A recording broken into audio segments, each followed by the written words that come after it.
अस्सलाम वालेकुम नाजरीन। इस एपिसोड के आगाज में हम देखते हैं शोबी किले में बालन मार्कोस से कहता है, मार्कोस तमाम फौजियों को मालूम होना चाहिए कि हम कोई आम फरीजे पर नहीं आए। हज के रास्ते को महफूज बनाना और वहां से गुजरने वालों की हिफाजत करना ये कुदस में अमन के क्याम के लिए अशद जरूरी है। पहला कदम ये होगा कि दिन और रात हज के रास्ते पर गश्त करें। और चातिलों वाला मामला भी है, अभी तो वो चुप है, लेकिन मुझे यकीन है कि मुसलमानों के साथ सुलह की वजह से वो नाराज होगा, लिहाजा चातिलों और उसके आदमियों से खबरदार रहें। तो मार्कोस कहता है, चातिलोन, क्या वो बादशाह बाल्डोन के हुक्म को नजरअंदाज करके अमन को तबाह करने की जुर्रत कर सकता है? तो जवाबन बालन कहता है, चातिलोन से कुछ भी मुमकिन है। दूसरी जानब कुदस में सबीला गमगीन होते हुए मारिया और विलियम से कहती है, बाल्डोन ने मौत को कबूल कर लिया है, मैं उसे ऐसे देखने की आदी नहीं हूँ। तो मारिया कहती है, वो अपनी उम्र से कहीं ज्यादा पुख्ता नजर आता है और मौत को कबूल करने की उसकी साबित कदमी इस सब का बेहतरीन सबूत है। जिस इस्तकामत का मुजाहरा आपने किया है वो हम सब के लिए मशले राह होनी चाहिए। तो विलियम कहता है, काश के इस्तकामत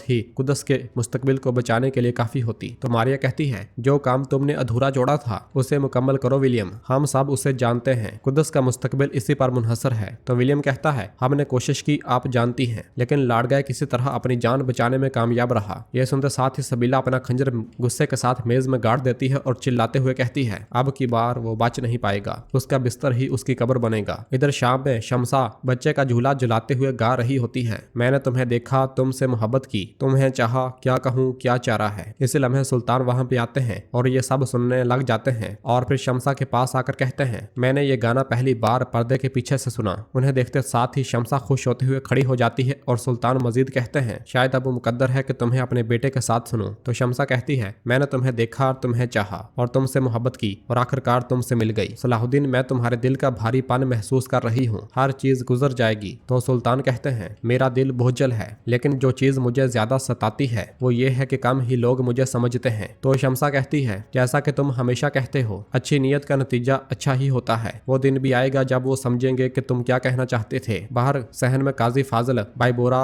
गोकबोरू और कराकोश के साथ मौजूद होते हैं। कराकोश पूछता है, क्या ये तमाम जदोजहद और सुलह काफरों से सुलह के लिए थी? तो बाइबोरा कहता है, सुल्तान नूरुद्दीन और मलक मियदोद की हड्डियां अपनी कब्र में लर्ज रही हैं, हमने सख्त गलती की है, हम में से कोई भी इस बोझ को बर्दाश्त नहीं कर सकता। तो गोकबोरू कहता है, जब मैं एला किले में कैद था और तकलीफें सह रहा था, मैं जब जख्मी और बेहोश पड़ा था, सिर्फ एक मंजर मेरे जहन में आया, मैंने खुद को मस्जिद अक्सा में देखा, सजदे में भी था और जब भी मैं हार मानने का सोचता तो मैं उसी लम्हे को थाम लेता। हमारे सुल्तान जब हम बहुत करीब पहुंचे अपने हाथों से हमें उससे दूर रखते। तो काजी फाजिल कहते हैं, जो हमसे छीना गया है वो कभी भी हमारे दिलों से नहीं जाएगा, जब ये दिल धड़कते रहेंगे तो एक दिन लौट कर आएगा गोकबोरू। तो गोकबोरू कहता है, हमें हल निकालना होगा काजी फाजिल, सिर्फ इसलिए कि हलब और मौसल अयूबी परचम तले मुतहद ना हो सके, क्या हम कुदस को छोड़ देंगे? तो काजी फाजिल कहते हैं, हमने कुछ भी नहीं छोड़ा, जब तक जाने जिस्मों में है कोई भी हमें इस राह से हटा नहीं सकता। फिर कराकोश कहता है, मगर अगर हम सुल्तान को कायल ना कर सके? तो बाइबोरा कहता है, अगर हम कायल भी कर लें तो एक मोहर बंद माहिदा पहले से ही मौजूद है। यह सुनकर काजी फाजिल कहते हैं, अमन सिर्फ दो बराबर ताकतों के दरमियान हो सकता है, सलीबियों ने सिर्फ अपनी जान बचाने के लिए धोखा दिया है। मेरी राय में मफाहमत कोई जवाब नहीं रखती, हम बिलाशुबा अपने सुल्तान को इस बात पर कायल कर लेंगे, अगर आज नहीं तो कल वो लाजमी कायल हो जाएंगे। उधर फातिमा खातून शमसा और सुल्तान के पास आती हैं। सुल्तान खड़े होकर उन्हें खुशामदीद कहते हैं और उनके हाथ का बोसा लेते हैं। फातिमा खातून सुल्तान के पास बैठती हैं और उन्हें प्यार करते हुए कहती हैं, उदास मत हो यूसुफ, तुमने वो किया जो आलम इस्लाम के मफाद में था। तो सुल्तान कहते हैं, काश दूसरे भी ये बात समझ पाते, मेरे दोस्त जिनके साथ बरसों से मैं कंधे से कंधा मिलाकर लड़ा, और मेरे अजीज साथी, उन्होंने मुझ पर इल्जाम लगाया और मुझसे नाराज हुए सिर्फ इसलिए कि मैंने अमन कायम किया। तो शमसा कहती है, वो कैसे इतनी गफलत में पड़ सकते हैं, मैं वाकई नहीं समझ पाई। तो सुल्तान कहते हैं, मैंने वो किया जो सही लगा, मैंने ये हक की खातर किया, इंशाल्लाह वो समझ जाएंगे। तो शमसा कहती है, आज जो मुखालफत करता है वो जल्द ही हमारे परचम तले जमा हो जाएगा, मैं अपने पूरे दिल से इस पर यकीन रखती हूँ। और फिर फातिमा खातून सुल्तान से कहती है, इमामत जब तक मुतहद ना हुई तो कुदस हमारा नहीं होगा।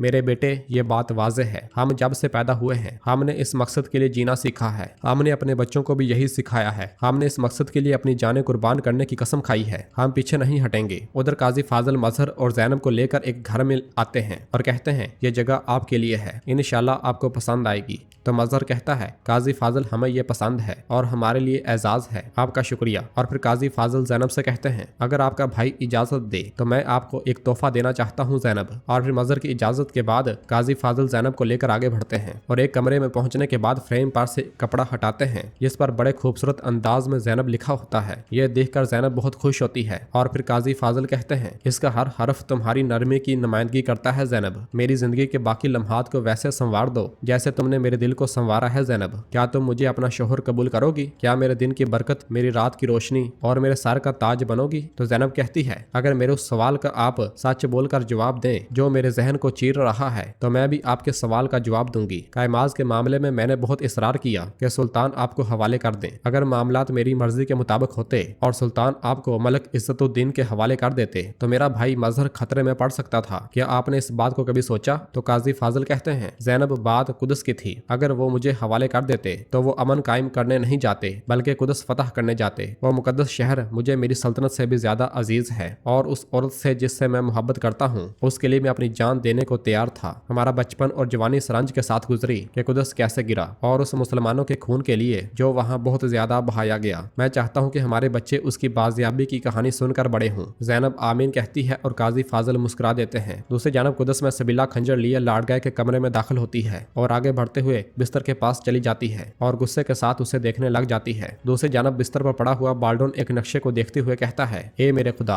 अगर मेरे घुटने में और ताकत होती तो मैं इन रास्तों पर दौड़ता। बादशाह बाल्डोन चहारम के तौर पर नहीं, सिर्फ बाल्डोन के तौर पर नहीं, पुरानी यादों की तरह मैं अपनी खुशहाल बेफिक्र बचपन की खुशी महसूस करता। काश मैं सेहतमंद होता। बाल्डोन के ये कहते साथ ही उसे तकलीफ शुरू हो जाती है और उसके मुंह से खून निकल पड़ता है और साथ ही में वो सामने देखने लग जाता है और एकदम से हाथ नीचे कर लेता है। उधर सबीला बिस्तर के पास पहुंचती है तो उस पर चादर पड़ी होती है। वो लाड़गए समझते हुए पे दर पे कई वार कर डालती है। बहुत से वार करने के बाद उसे एकदम एहसास होता है और वो जैसे ही चादर हटाती है तो नीचे सिर्फ तकिए ही होते हैं। ये देखते साथ ही सबीला को बहुत ज्यादा गुस्सा आता है और वो चीजें इधर उधर पलट देती है और फिर बेबस होकर बैठ जाती है। उधर बाल्डोन के सामने कोई और नहीं बल्कि लाड़गए ही होता है जो उसी नक्शे को देखते हुए कहता है मेरे ख्याल में जन्नत भी ऐसी जगह ही होगी। और तुम क्या सोचते हो बाल्डोन? तो बाल्डोन कहता है जन्नत कैसी होती है मुझे नहीं मालूम, लेकिन मुझे यकीन है कि तुम खुदा की जहन्नम में जाओगे। ये सुनकर लाड़गए उसके पास बैठते हुए कहता है कौन जानता है, शायद तुम ठीक कह रहे हो, लेकिन मेरे लिए अभी कुछ काम बाकी है और जहां तक तुम्हारी कहानी का ताल्लुक है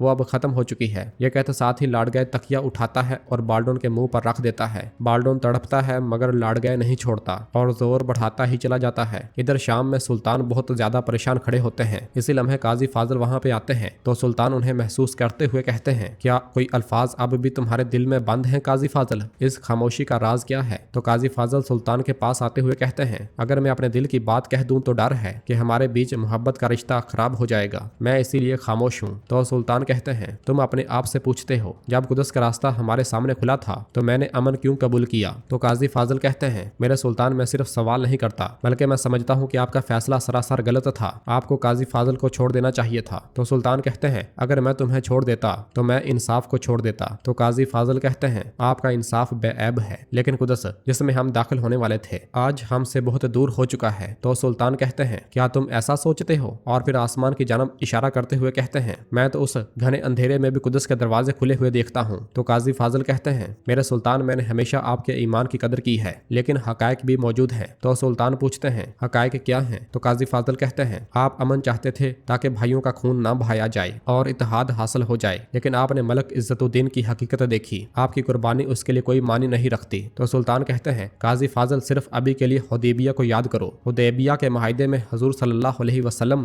के तय किए गए बाज़ नुकात जो सहाबा की नज़र में रायतें थीं उन पर उन्होंने एतराज़ किया, लेकिन बाद में हुदैबिया का माहिदा वो दरवाज़ा बना जिससे मक्का फतह हुआ, है ना काजी फाजिल? मैं यकीन रखता हूँ कि यमन माहिदा कुदस की फतह का दरवाज़ा होगा। उधर कुदस में सबीला बिस्तर पर बेबस बैठी होती है और बाल्डोन का काम तमाम करने के बाद लाड़गए वहां पर आकर कहता है अगर मुझे मालूम होता कि मेरी बिस्तर से गैर मौजूदगी तुम्हें इतना उदास कर देगी तो मैं इसे अकेला ना छोड़ता शहजादी, मुझे माफ कर दो। और फिर उसके पास बैठते हुए कहता है मैं तुम्हारा खंजर ना देखता, अच्छा होता कि तुम अब भी समझ जाती शहजादी, ये तख्त, ये महल और ये सल्तनत मेरी है, ये तमाम दीवारें जो तुम्हारे गिर्द हैं मेरी जासूस हैं। इसी दौरान एक आवाज आती है बादशाह बाल्डोन की हालत खराब हो गई है, बाल्डोन की हालत खराब हो गई है। यह सुनते साथ ही सबीला बहुत ज्यादा परेशान हो जाती है और जैसे ही उठकर आगे बढ़ने लगती है तो लाड़गए उसका हाथ पकड़ लेता है और कहता है अब उसके लिए कुछ नहीं किया जा सकता है शहजादी। मगर इसके बावजूद सबीला हाथ छुड़वाती है और भाग पड़ती है, जबकि लाडगय सुकून के साथ बिस्तर पर लेट जाता है और कहता है, लाडगय लंबा सफर रहा है, बादशाह लाडगय।